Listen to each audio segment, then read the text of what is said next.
Help Steven Larson build the best pro wrestling channel on YouTube. Support the Going In Raw Patreon now.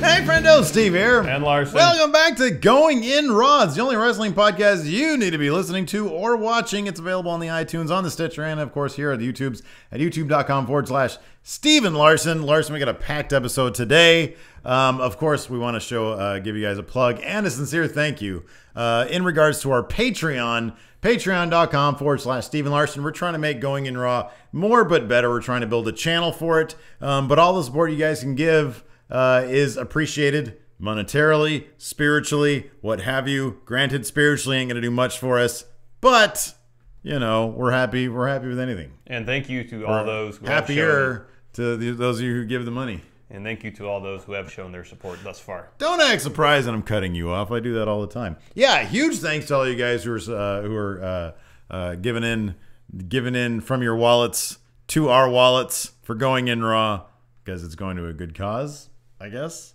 I don't know. Is this a good cause? Better than the Human Fund.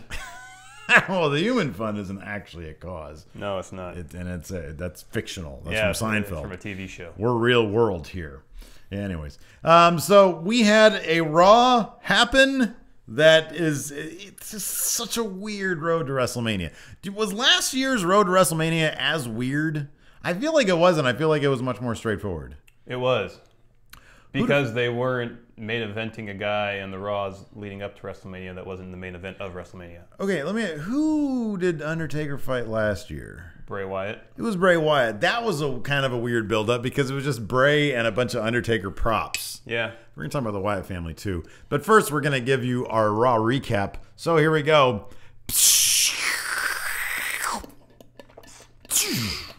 Sorry, I needed some water. Raw cap. I so love that your face is flanked by Lex Luger.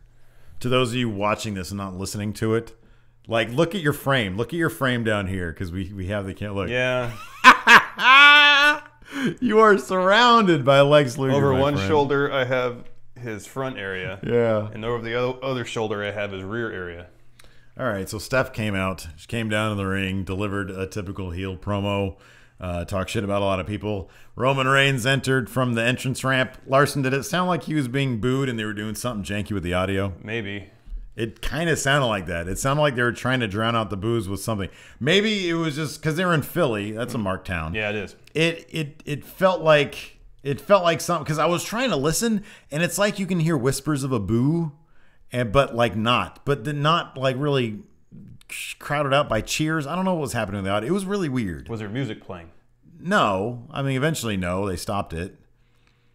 I don't know what was going on there. It was a really weird Raw. I'll be honest. I was entertained by the majority of Raw last night. I was okay with it.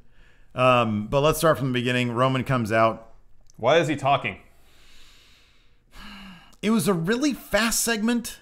It's like they have. It's like they know, everybody knows what's going to happen. And so they're doing the bare minimum to get this match over. It seems like that's the case because they're really not paying much attention to it. Triple H wasn't even there last night. He was for a little bit towards the end, that really cheesy segment where the garage door comes up and Roman's standing there like this. Okay. Lit from behind to make him look I didn't see, impressive. I'll be honest, that's the one segment I believe I actually didn't see. I think I saw literally everything else except for that. I stepped out of the room apparently, and then I heard people talking about Roman, but apparently it was really quick. Yeah, it was really quick. It was very fast. Did Triple H actually show himself? Yeah. He took a few punches from Roman and then got back into it. Well, what happened is so Steph gets in the SUV to take her and Triple H away from the arena, and the door opens up to go outside. And there's Roman standing there like this. Okay. And then, hold on. So he's just standing there, and he's backlit to make him look, like awesome. Okay. And then he stands there for a couple beats. Mm-hmm. I guess so we know it's him. Mm-hmm. And then he slowly walks up to the SUV. Why the SUV just didn't drive? Yeah. And to try to take Roman off his path, I don't know. But he just slowly walks up and pulls Hunter from the Jeep, and they fight, and then Hunter gets back in, and then the Jeep takes off. I really don't like speculating on whose idea is this. I don't like falling into the trap that so many other like wrestling fans fall into, where it's like, oh, this way, if it's crap, it must be Vince's idea. That kind of bullshit. Yeah.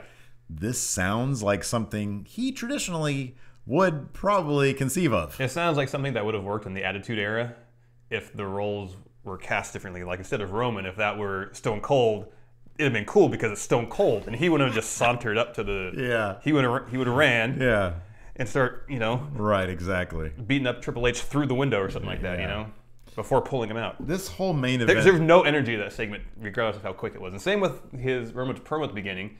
He kind of did his same thing where he's too cool, and it isn't working. Yeah, none of it works. None of it works. It's not like he doesn't come off. I'll be honest though, like his promo on SmackDown kind of worked for me. Okay. It was. Did you watch it? It wasn't bad. He came out, he said, and in my head, I'm like, okay, now let me just imagine for a second, if Roman is the silent badass type, would this promo work? And the answer is yes, that promo would have worked, because although he had a funny line about, I'm going to be in your arena, I'm going to be in this ring, I'm going to be backstage at catering, eating the food. I thought that was kind of funny. And he didn't deliver it. He delivered it straight. He didn't deliver it like... He didn't smirk? He didn't smirk. There was no smirking. That's the thing. There was no smirking. On Raw, this was all smirk.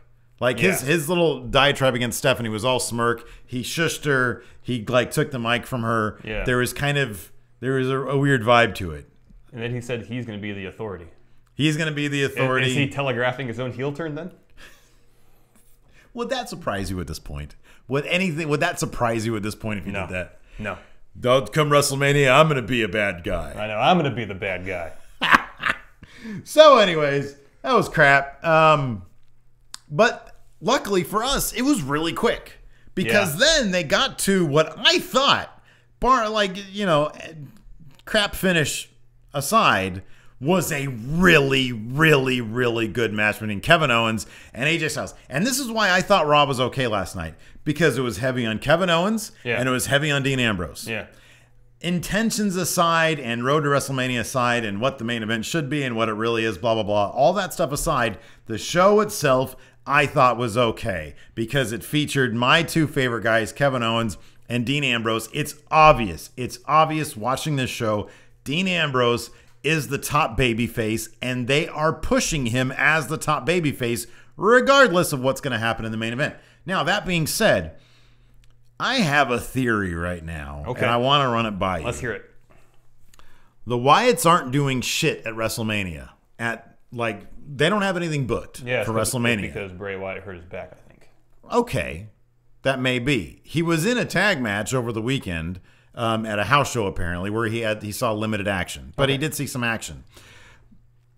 There's no storyline for them heading to WrestleMania at all, which makes me think they're going to have... Now, number one, anybody who thinks they're not going to be at WrestleMania is ridiculous. They are going to have some sort of big role at WrestleMania, and I honestly think that they're going to have some big role in the main event. Maybe it's they come out afterwards and destroy Roman after he's won the title, and they align with the authority in some sort of new corporate ministry type thing. I don't know, but I have a feeling they're going to have a big role in the main event in some big fashion. I could be completely wrong, and I could be completely disappointed in this respect, but I get that feeling because they're not booked for anything, and they're too big of a presence not to do anything. I think the obvious thing for them to do would be to interfere in the Lesnar-Ambrose match. Setting up Lesnar-Wyatt thing. Yeah. Yeah. I don't know. See, it seems more obvious to me, even the Bray Wyatt brushing the belt, that seems to me like they might be telegraphing something for the main event. That could be. That's what I'm thinking. Which I would love to see. I'd love to see that more than them versus the New Day. I'd rather see that more than them versus, some trio of I think it'll be telling what the outcome of the Undertaker-Shane match is. If Shane somehow pulls off a win there, then you got to have the Wyatts ascend to the top heel role. Right. So then it would probably be a lot more likely for them to interfere in the main event versus the Ambrose-Lesnar match. Let's see here. Yeah, because Lesnar-Ambrose, the more they do it, the more it just feels like that's going to be its own thing. This is Ambrose's real ascent, and it's looking more and more like he's going to win this thing with every tool in the book. I tweeted out last night. He's got a chainsaw now. I was very proud of my tweet when I said next week they need to have New Jack give him the fork that he bled Master Enzo with. I was very happy with myself on that one. And people get hurt. They're underage. What was he, like 17? Yeah. Oh, God. Did you ever watch that video? Uh-huh. That's a horrific video. You still look traumatized by it. It's not good. None of it's good. Oh, goodness. But we can all laugh at it. Let's see. Owens, yeah, so that was great. Oh, yeah, that match was great, and it makes me disappointed that we're not getting that at WrestleMania. You know what? I'm to be honest, I'm fine. We got it at Raw. I'm totally fine with it. We're gonna look. But here's the thing, though. It was good on Raw, but you know, if it was on a pay-per-view, there will be plenty. They would have kicked it into another gear. There's plenty of time for AJ versus. versus. I know. There's not a whole lot of time left for Jericho versus AJ because there's not a lot of time left on Jericho's clock. But there's plenty of time. But for we've AJ already versus seen KO. Jericho AJ 3 times. Yeah, but if you think they're not going to step it up for WrestleMania, yeah, they will. But they'll step it up. I think at this juncture, Kevin Owens is a much better performer than Jericho is. Oh, for sure, absolutely. But he's going to be in a 7-man ladder match, Larson. I'm really disappointed in this. Yes. I actually would have been totally okay with Dolph, Miz, KO. I kind of wonder if it was going to be a 4-way match after Neville got hurt. Like he would have been the 4th guy. Sorry, 5. I'm wondering who exactly is going to be in the Andre the Giant Memorial Battle Royal because the non-Bray Wyatt will be in it. Okay. I think Strowman and Big Show are going to be kind of like the favorites in that. Yeah. To win it. Yeah. But I mean, it's like, Sin Cara, Zack Ryder, and Stardust have Memorial Battle Royal written all over them. Yeah. So I don't know, like, why are they in this? Why have they been ejected in here? And I like the hubris of Kevin Owens picking these 3 guys, thinking to himself, "Oh, these are easy opponents for WrestleMania." It's like, you know what? Stardust is kind of up there. Like he's not that difficult an opponent, or he's not that easy an opponent. Yeah. Zack Ryder, he wins matches time and here and there on NXT. Well, sometimes. Sin Cara can wrestle. Like all these guys can wrestle. I don't know. There's not. I'll put it this way. There's not that big of a leap between these guys and the Miz. Yeah. You know what I mean? I know. I'm kind of at this point. I'm disappointed. It's just not KO, Sami Zayn. Mm-hmm. But if they want to, involve more people, just have Dolph in there. Yeah, I know. The Miz seems shoehorned. Yeah, I know. I mean, maybe they're trying. Maybe they're trying to. There's a lot of injuries right now. Maybe they're trying to make Miz look a little bit better, give him some more credibility, by tossing him in this shit. I don't know. I mean, he would need to win to really get any real credibility. He's not going to win. No, he's not. It'll be a fun match. What's your early prediction on who's going to win this? I think Owens is going to retain. My problem with the match mainly is that last year we saw a ladder match for the IC belt, and it had some good spots, but ultimately it was filler. Yeah. You kind of knew who was going to win before the match started. Yeah, I know. And here I think maybe it's less so. Although I can't see Dolph winning. I can't see Miz winning. It's either Sami Zayn or It's either Zayn or Owens. You don't think Sin Cara's gonna win? Probably not. Probably not. Zack Ryder's not gonna have a second resurgence, a second coming? No. No? Not when he's still in a tag team in NXT. Still confused. Does he have a beard or doesn't he? Didn't he last night? I don't remember. I think he did. He didn't know at the NXT show? Well, they tape all those in advance, I know, but how far in advance? Maybe on Raw he wears a fake beard on NXT. Now you're thinking along my lines. I loved, and this is the thing, I loved Owens interacting with Stephanie. Yeah. I loved that stuff. He goes back there. The more Kevin Owens, the better. Exactly, and he got a lot. He was the ring announcer for the triple threat match. Good. I loved all that. There was a lot of Kevin Owens going on. I thought that was good. Yeah. Lon and the New Day. Did Lon say anything? Yeah, they talked. Oh, God, I missed that. It was largely what a forgettable. bummer. Yeah. The New Day. Here's the thing that bugs me about Lon. League of Nations. If you're... They know who Lon is. Well, just making sure. Here's the thing that bugs me about Lon. I don't like the sarcastically laughing along with New Day thing. I feel like that's them as performers wanting to maybe try to get over, and they're not staying true to their character, which should be offended by the New Day and what they have to say. Yeah, I agree. That bugs me. It makes them look even less credible in my eyes, but they're already not credible in the first place. Yeah. So, and then Big E beat Rusev. Yeah. I don't care. I mean, I love the New Day. You know this. I love the New Day. I think that this feud is giving them nothing to work with. Yeah. It really what are the stakes? What does it matter? The League of Nations haven't been built up to be a credible threat. They really haven't been. Really. So it's like, yeah, I don't like any of it. Let's see here. Big Show. Oh, I like the Big Show's promo. Oh yeah, because he was just. It makes me wonder if they got such a good reception from his Stone Cold podcast where he was just in. Did you watch that? I haven't watched it yet. Oh, you really should. Because on top of that, Stone Cold brought his IPA. And so like, you know, you can't drink on camera. Yeah. And so Big Show kept on like in just the least convincing manner, he just kept on trying to hide drinking it, you know? But he would literally just sort of turn his head, take a swig, and then come back. And so you could totally see it. So that was pretty funny. And he was, it was a really good one. And so he had the flavor of just, you know what, it's just me.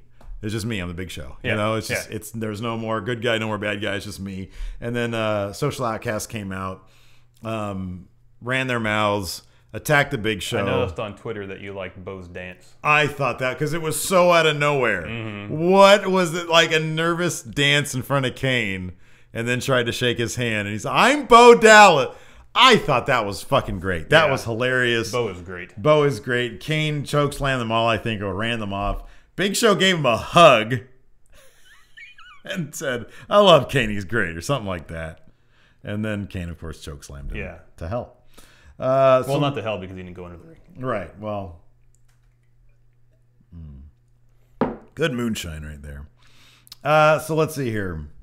And then we got to see the Fandango came out. Yeah.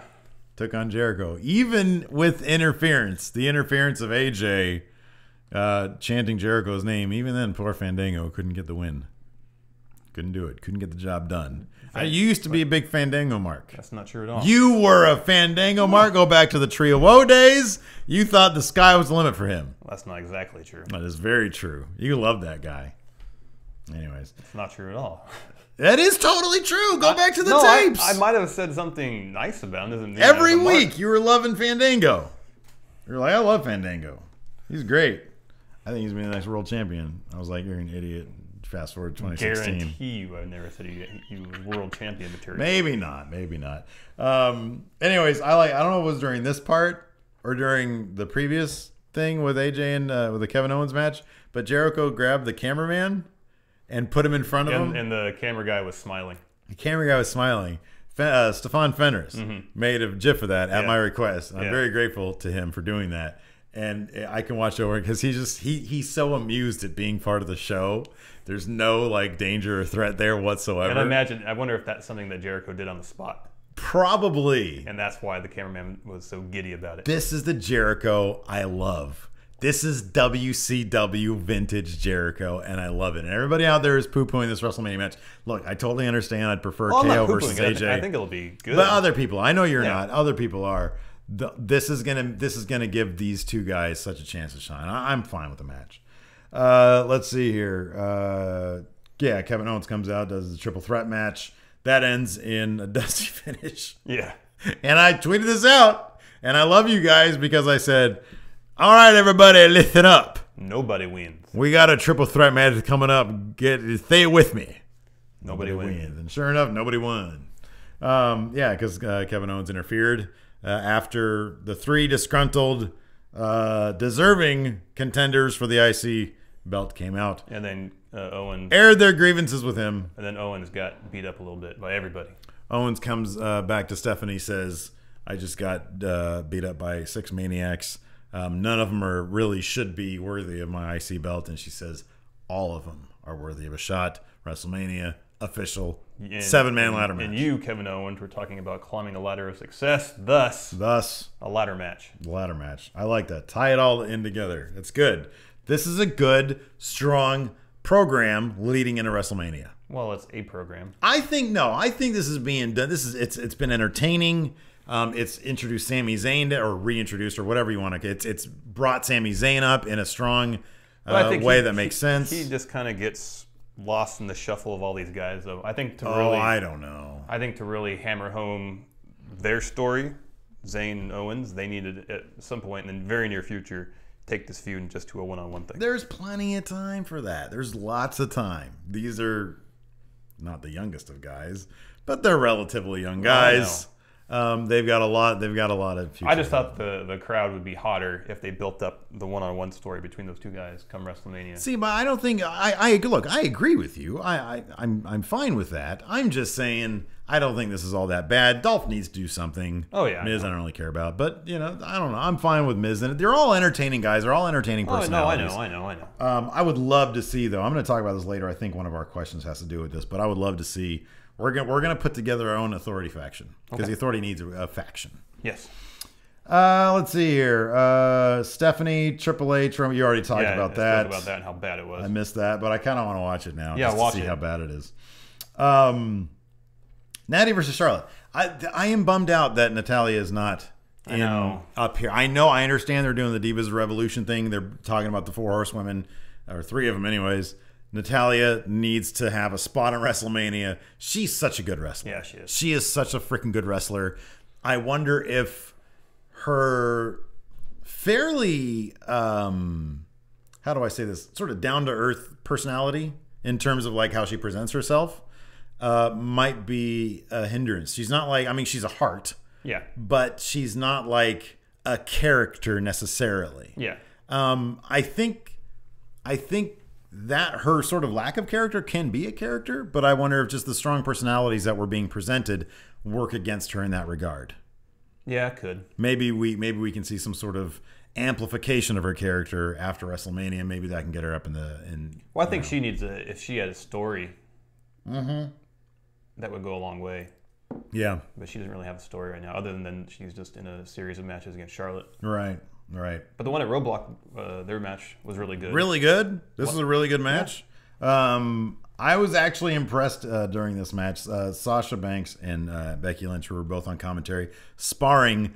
I was really impressed by Becky. Yeah. She seemed really off the cuff. She seemed really smooth. She seemed really natural. Yeah. Sasha seemed like the Marco Rubio. She seemed like she was sort of repeating the same points over and over again.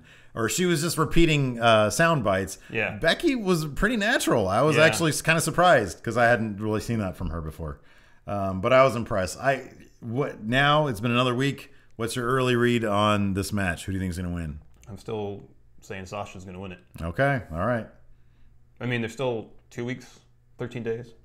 Things can change. I'm starting to lean on Becky. Yeah. I think it's either going to be Becky or Charlotte retains. That's sort of where I'm looking right now. I don't know. That's just me. I've been known to be wrong. Let's see here. Bubba Ray versus R-Truth. I don't care about any of that. I really don't. I like Goldust and R-Truth. I like the little vignettes. They're funny. Yeah, they are. But I don't really care about the other boys. I do not care about the Usos. Sorry, I don't really have much to say here. This has Hulu written all over it. Let's see here. And then, of course, we got to Vince's big WrestleMania announcement. That seemed to confuse even himself. This is just beyond dumb. It's so dumb. And they ran some video packages. You like the one of Shane training, didn't you? I love the one because you know what? Larson. Yeah. I'll pose the same question to you that I posed to the friendos last night. Okay.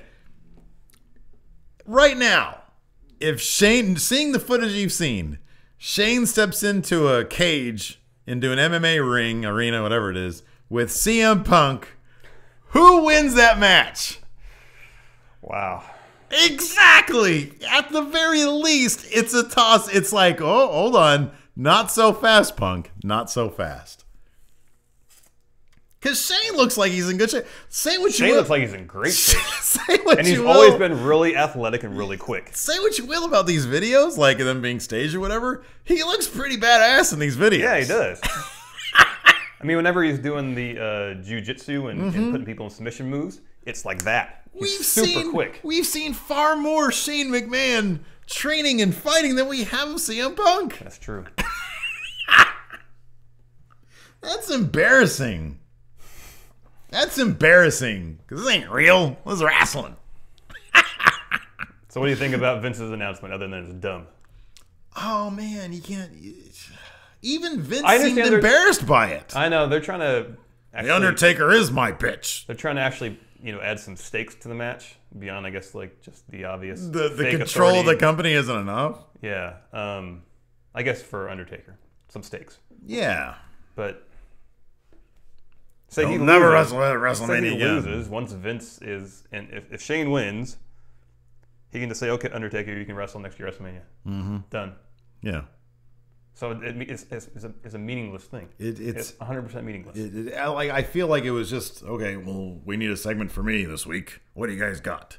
No, screw all you guys. I'm gonna go out there and say Undertaker's my bitch, and then say if he loses, and he'll never wrestle it. Never wrestle again. Despite the fact that Vince will no longer be empowered to enforce that decision. Yeah. It doesn't make any sense. It doesn't make any sense. No sense whatsoever. And then, of course, the main event. Look, it was a crap main event. Yeah. Braun Strowman. Oh, we didn't talk about the Ambrose Terry Funk segment. Oh, yeah. Where apparently Terry Funk. Where they let Ambrose use a real chainsaw in a bar. Yeah.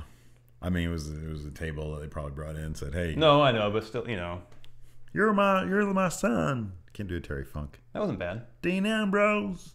Yeah, I don't know. Yeah, that was pretty crazy. That was pretty kooky. I like that. That was fun. Yeah.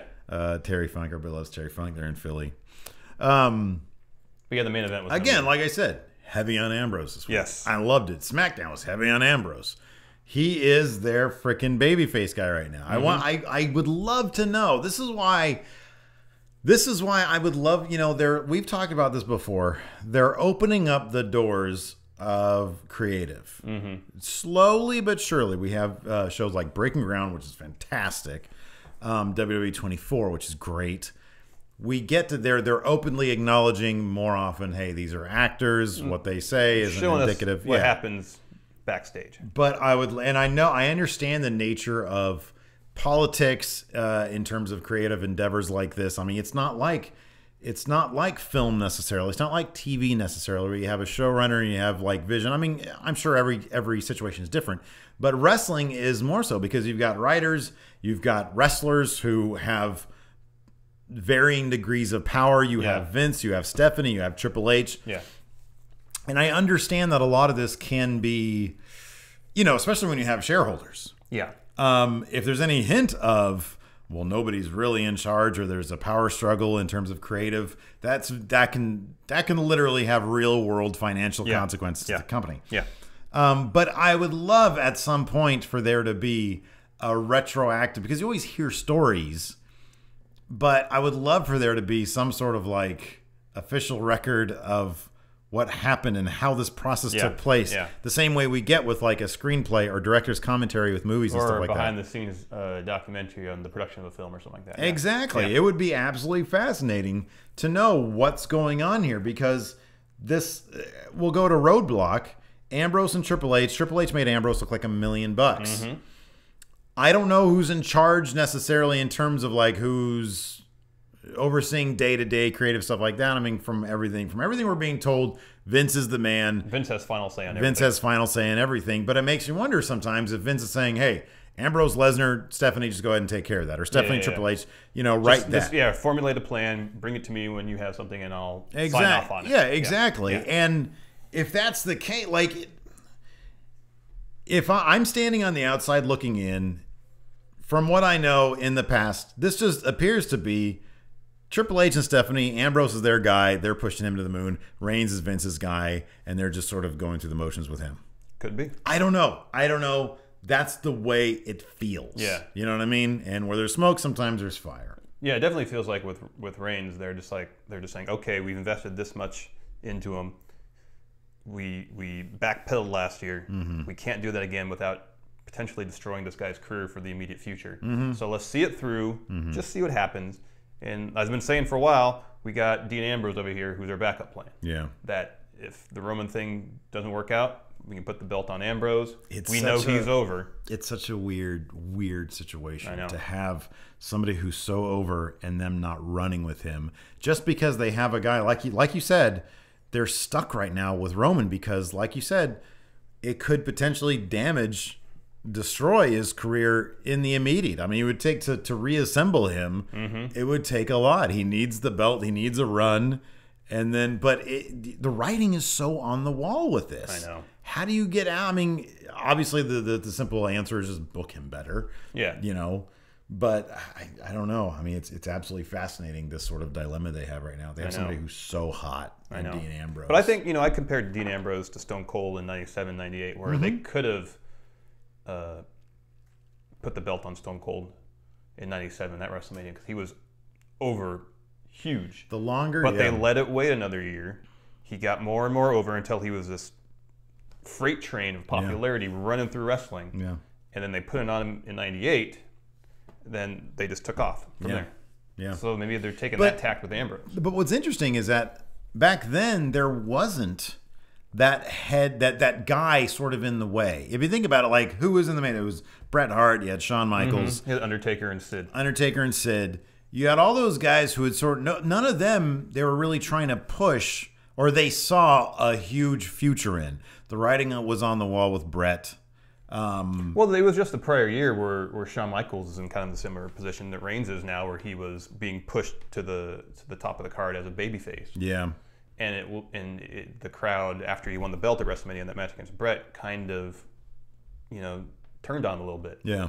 And from what I've, I think it's a documentary, the one that's just about Shawn Michaels. They talk about that, and that got to Shawn a lot. So yeah, we don't want that happening to Reigns. I mean, I guess to his credit, we haven't heard anything. To Reigns' credit, we haven't heard anything as far as backstage talk in terms of him being upset or bitter about losing his spot last year. Yeah.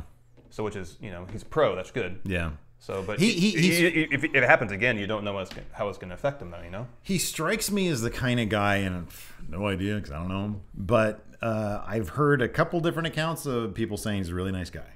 Seems like a really swell guy, and he seems like a company guy. Yeah, makes me wonder if he's too much of a company guy. And that's a tough position to be in, because you don't want to start. If you're in a plush spot and they're saying, "Hey, we're going to push you to the moon," why would you be rocking that boat? I know. But at the same time, it might behoove him to say, "Hey, let me take the reins a little bit, so to speak. Let me take over a little bit. Yeah. Let me, have me say less. Yeah. Let me do some things that I know will work." But that's a tough spot to be in, because. But also, he's not, unlike Ambrose or Owens, he doesn't have 10 plus years of experience, Right. so he might not have that wealth of knowledge to say, "Hey, let me give this a try. Let me do this. I know this works. This has worked for me in the past." So that was Raw. Yeah, Ambrose versus Roman ended up with Ambrose in a chair. Getting DQ'd. Getting DQ'd. Crap finish, but as I stated before, I like that Ambrose was in the main event. Yeah. They're building him up. This is how you build him up. And it was a crap finish, but, he was showing what he could do to Lesnar. This is the lengths I'm willing to go to, and it's a street fight, so there's not going to be any of this DQ nonsense. Yeah. Okay. It was a garbage finish and garbage match, but in terms of the story it needed to tell, it was okay. Absolutely. I don't know. I was mildly entertained by Raw. I have other things going on. I'm sitting there watching Raw. And if you don't have to dive completely into the black hole 3 hours of Raw where you're just confused about where you are and what time it is, then I think that helps a little bit. Yeah. I generally find myself in that situation where I just get sucked into it. Mm-hmm. And time and space seem to slow. Yeah. That happens for me. In other news, Sting informed TMZ. Yeah, the outlet that said he was retiring. Mm-hmm. He said not so much. Yeah, not officially retired. Not officially retired. This sounds more like he might be wanting to control his narrative and officially announce something at the Hall of Fame ceremony. Yes. But he also said his neck was fine. He said his neck was fine. But so who knows? I mean, I don't know. I don't know either. Don't trust Dave Meltzer. No, who made the announcement? Oh, yeah, TMZ's the one who made the announcement. Huh? I don't know. So, maybe he's just trying to control his own narrative and say, hey, look, I'm going to go on my own terms. I'm not going to be you internet people. That's kind of what I thought he was controlling his own narrative. Yeah. So, good for him. I still would feel better if he did not have another match, because I don't want to see him get hurt. He's paid his, not paid his due. He's built his legacy, He's one of the all-time greats. It'd be a shame to see him get hurt. I don't want to see that. Really it freaked me out enough Night of Champions. I know. It freaked me out. I know. Were we watching together? Yeah. I feel like we were. And it was disconcerting. Yeah, where he couldn't get up. Yeah. It's not good. Dude. You're old. So, Larson, I went down to the P.O. Box the other day, and I found we got more people sending us some shit for the set. We got stuff. If you want to contribute to the Going In Raw set, please, by all means, send it to P.O. Box 1814, Orangevale, California, 95662. And yeah, we're gonna open this up. We'll put it up on the set. This here is from shoptna.com. That's why you need to open it. Why? So I'm hoping it's something Bobby Roode related. I forget. I hope that they have their name inside here. Yes. I know somebody tweeted at us, and I forget who it was that said they were gonna send us some stuff from TNA. I apologize for that right now. Okay. Get to opening. I don't have fucking anything to open this up. Here, I have my keys. I have a pencil. Okay, use pencil then. Oh, that's what we got to talk about, man. Do you have, or is it addressing one of the questions, Brood and... That's in the bonus episode for today. Oh, okay. In the bonus episode, available to patrons... $5 and up. $5 and up. We're going to talk about Bobby Roode... And Eric Young. And their departure from TNA. And what their futures may hold. Interesting box. I feel I have like not a lot of space here to do this. Here, you might want to move your... I know. Move my moonshine over here.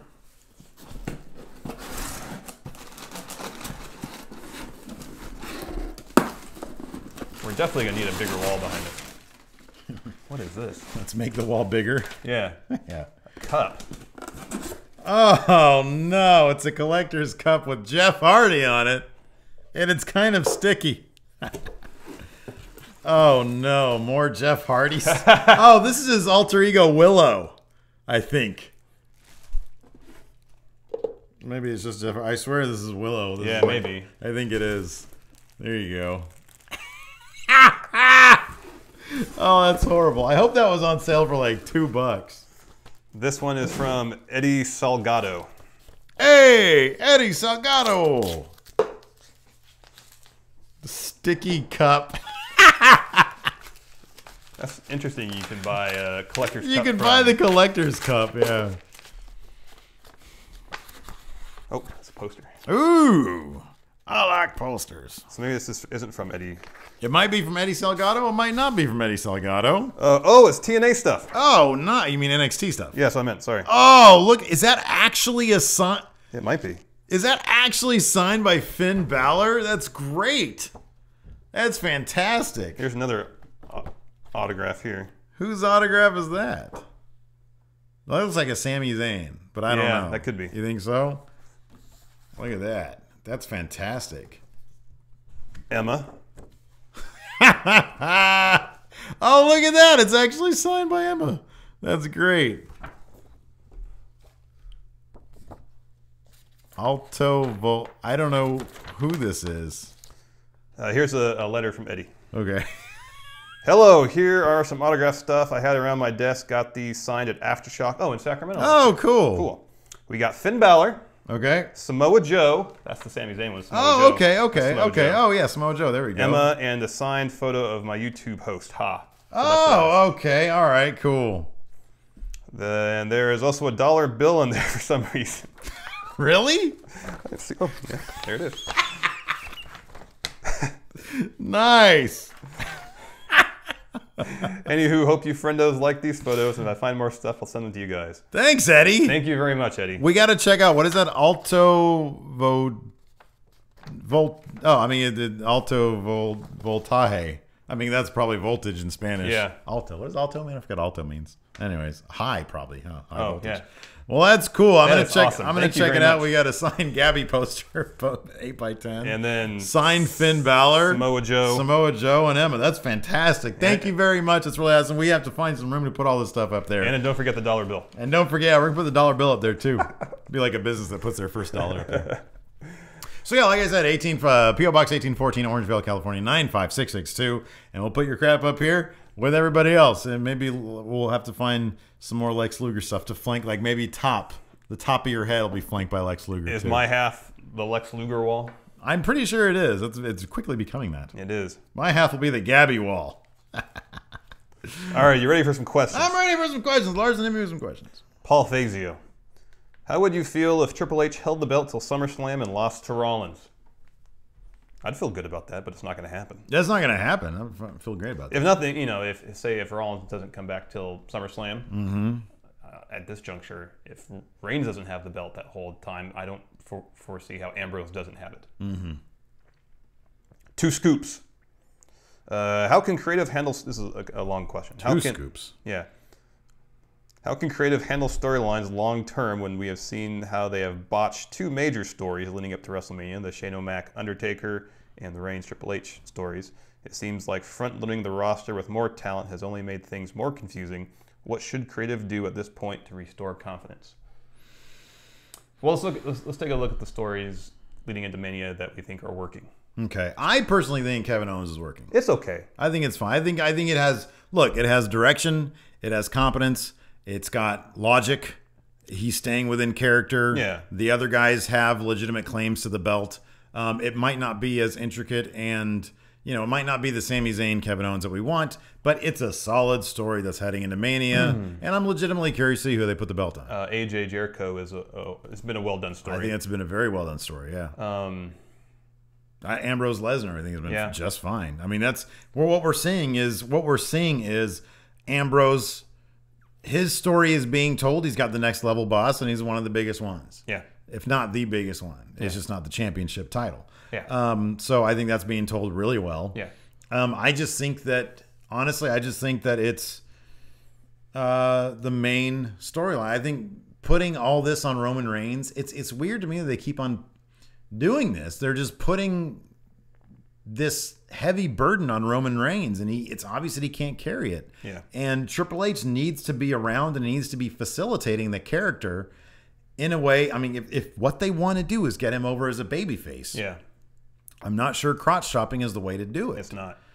So, I mean, I think it's just a matter of I mean, I guess they got to hope at this point at WrestleMania that Triple H can put on the same caliber match he had with Ambrose at Roadblock, if not better. Yeah. Because that's what it's going to take.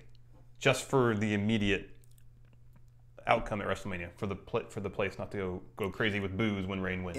And here's the funny thing is that I have enough faith in Triple H as a performer to put on a match where we're going to cheer Roman Reigns. I honestly think that he can do it. I would prefer some sort of intrigue, some sort of road, some sort of twist and turn to really get me into it, though. I know, and there hasn't been that. And there hasn't been all. That, yeah. At all. He needs to definitely stop crotch chopping.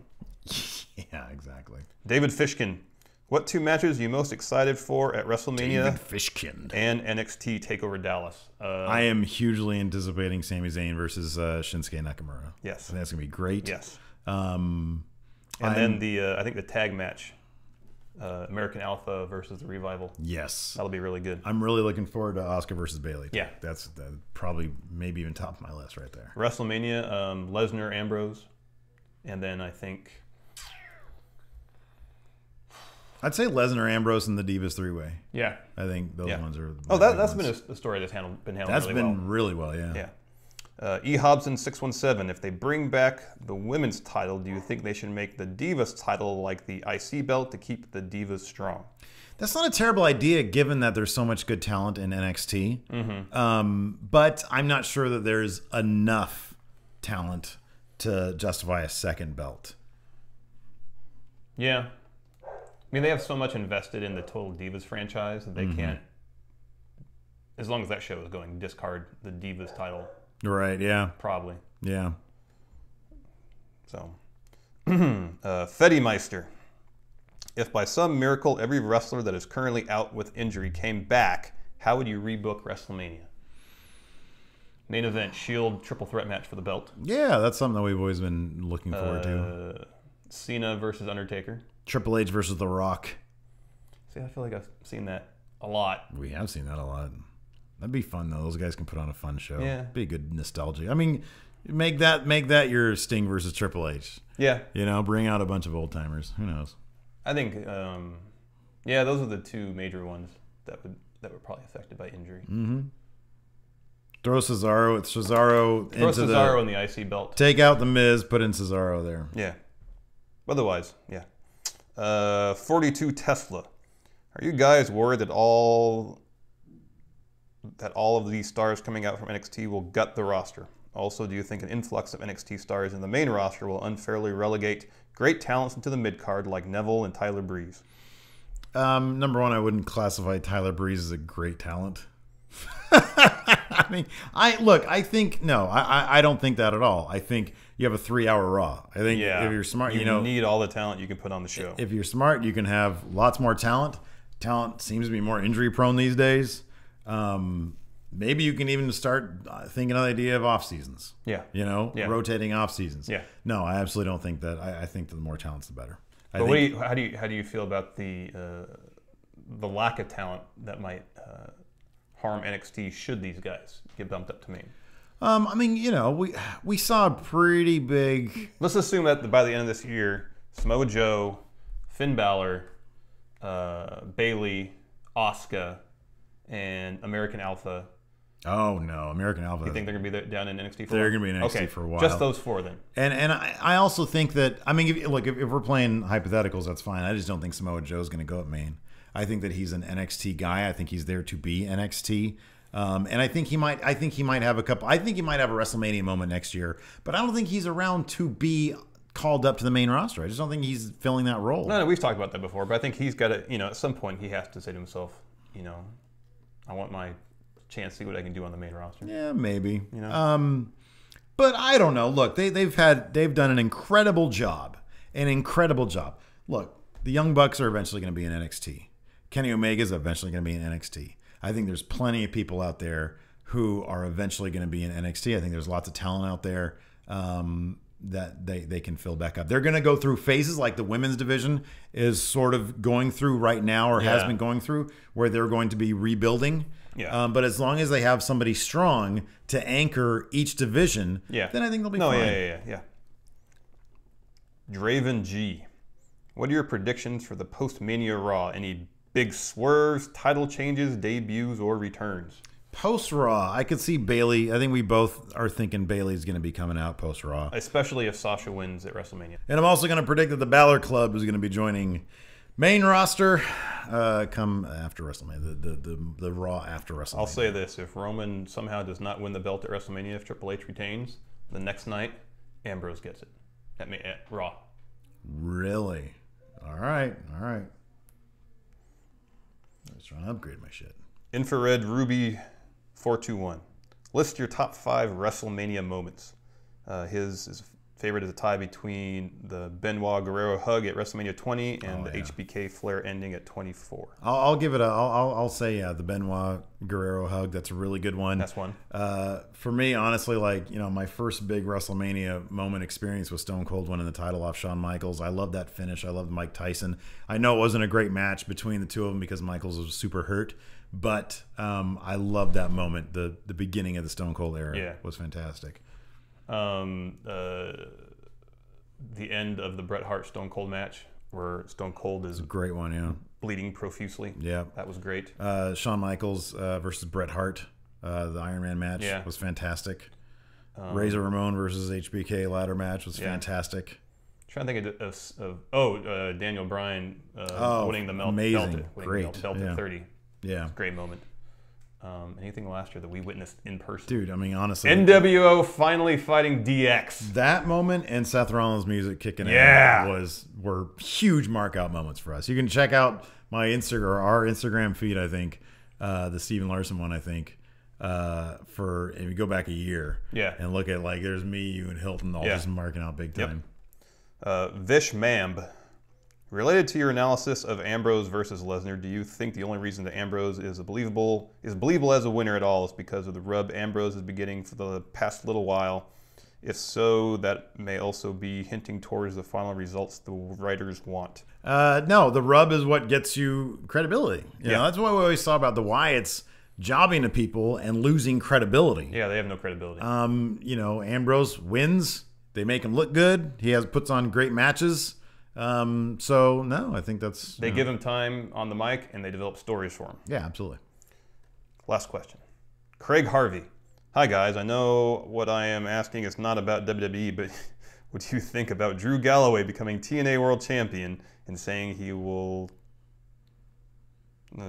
He said he's going to be the first traveling world champion since Ric Flair. Those were literally his words. Oh, okay. I don't care. I do not care. Yeah, I know. I don't really. I mean, best of luck to him. Yeah, I don't care. I mean, I don't. It's funny because we'll talk about this in the bonus episode. Oh, somebody said no. I want to say it was Patrick Cheeseman. Maybe. Okay. Asked a question. Build an authority faction. Okay. And I'm gonna do this. I'm gonna put are Triple H and Stephanie still at the head of this faction? Yeah, Triple H and Stephanie. Triple H, but though not as a performer. Yes. He's done as a performer. Yes. Okay.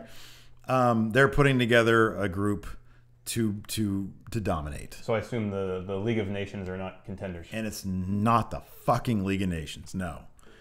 We've got, listen to this, Dolph Ziggler, Roman Reigns, Bobby Roode. That'd be good. That's your big three anchor right there. I love those guys. I love Bobby Roode, man. I'm so glad that he's coming. I'm so glad that he's a free agent.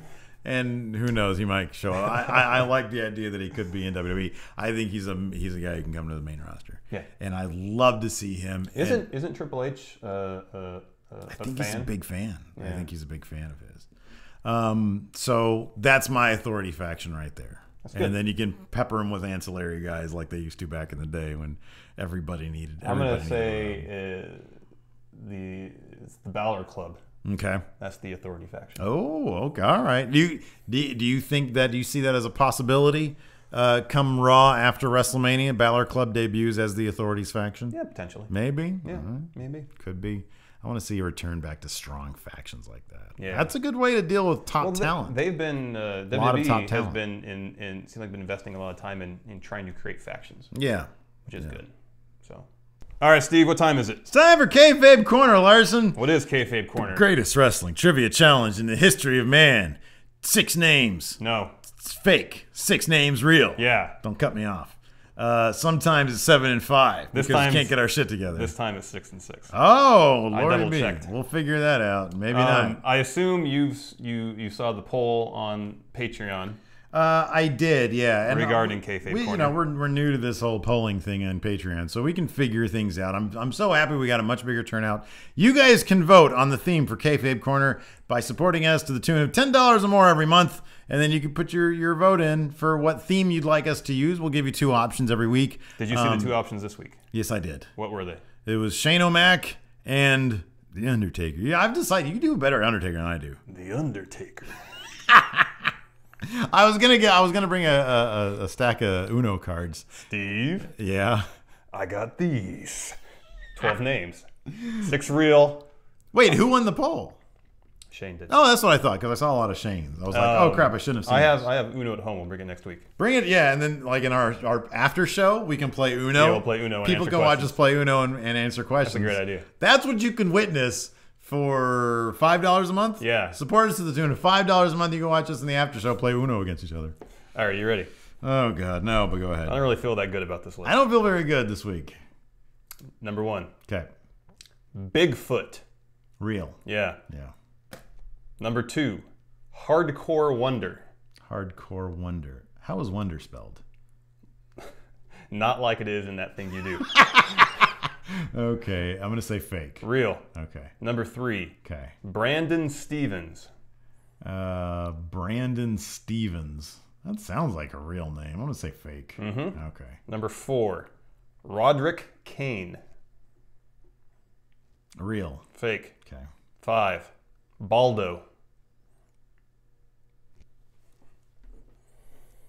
Baldo.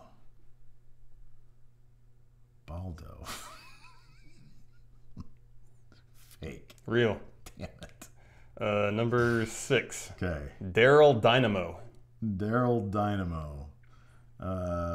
Fake. Yeah. Okay. 7. Flex Cavana.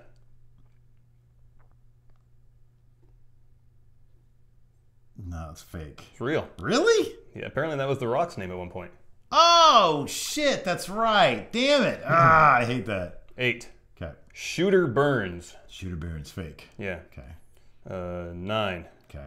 Giant Bernard. Giant Bernard. Let's say real. Mm-hmm. Okay. 10. Mitchell Cole.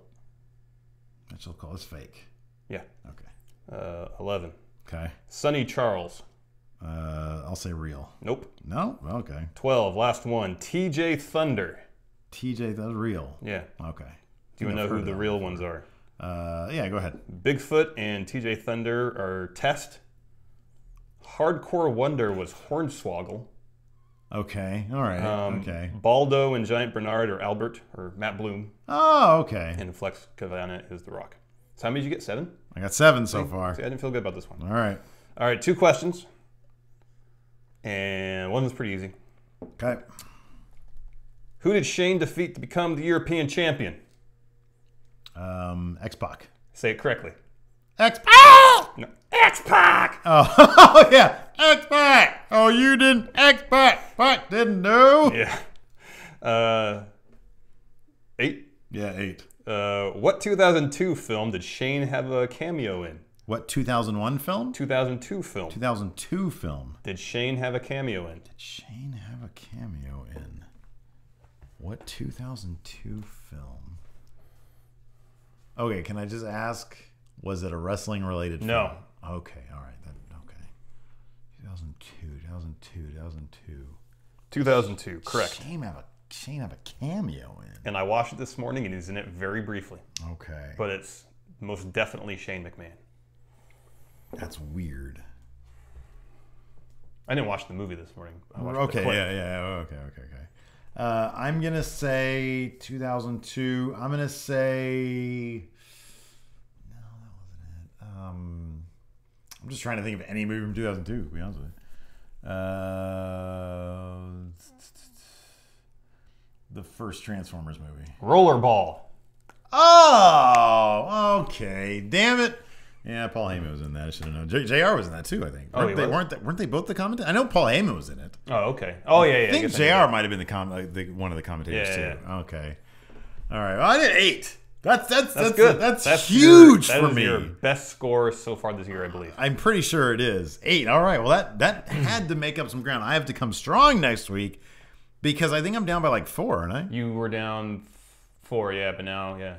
Okay. You've closed the gap. I'm closing because you go after next week. After next week, we'll know. Yeah. Okay. All right. Oh boy. So if you get how many next week? If I don't get 8, then I lose ground. If you don't get 8 next week, you lose ground? Well, yeah. Is that how it works? Yeah. Oh, nice. Because if I get 8 next week, I tie you. I'm still up 4. If I get 7, I'm only up 3. Yeah, I don't know all this math. If I get 6, I'm only up 2. It's all crazy to me. If I get 5, I'm only up 1. If I get 4, then we're tied. If you get 4, we're tied. Next week, yeah. If you get 4, we're tied. If you get 5, you'll be what? Up 1. Oh, okay. So I mean by losing ground. Yeah, losing ground. Okay, losing ground. I thought you meant you'd be down. No. Okay, all right. So I have to get 3 to be. I need to aim for 4 or worse. Ooh, okay. To take the lead, yeah. All right. So you really need to step up your game. I'm going to start today. Okay. I'm going to start today. Give yourself a whole week. Yeah, exactly. All right. And you have to put the poll up so you know what theme you're doing. And you know what? I'm going to let you even look at the theme. I'm not going to be sneaky about it. Okay. Because I saw the theme this week. Okay. All right, anyways, be sure to support on the Patreon if you can. If you can't, I don't really give a shit. But it's great for you guys to have. One guy put up $200. $200. That's huge. Yeah, thank you. That wells my heart up quite a bit. I don't even know his name. We'll look up his name. We're going to do shout outs, to the people who are kicking in the money down the road. I'm going to do like some Jesse Ventura shout outs, some Dut the Road shout outs. So here on the show every week, we'll end with some shout outs. But we're getting all our bearings together, this whole Patreon thing. Yeah. We're collecting the names and all that kind of good stuff, figuring everything out. We're getting the care packages ready to go. Yep. So that should be a lot of fun. And just listen. Thanks for tuning in the first place. If all you guys can do, if all you can afford to do is sit here and watch a show or listen to the show, that's plenty. Yep. That's absolutely great. We love that. Be sure to hit that subscribe or download button. And it all helps us out. So, that's it for Going In Raw. We'll talk to you guys later. Bye.